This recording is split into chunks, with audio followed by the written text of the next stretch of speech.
Quería preguntar, el festival de acá, el Festival Indígena del Chaco, ¿qué podés decir?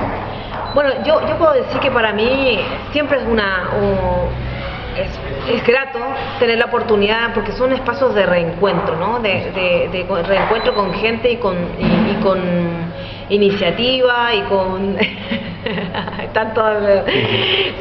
y con experiencias distintas, ¿no? Que nos permiten esto, ¿no? El diálogo con gente que viene de otros lugares, que trae experiencias distintas y creo que son necesarios, ¿no? O sea, una ventana de exhibición es maravilloso, ¿no? Porque yo creo que nosotros no podemos dejar espacios así aislados, al azar, ¿no? Nosotros tenemos que producir, es verdad, pero también tenemos que tener ventanas de exhibición, de mostrar a la comunidad, y yo creo que acostumbrar a la gente también a ver cine, a ver video, y yo creo que cada vez más esto va a ser mucho más concurrido, ¿no?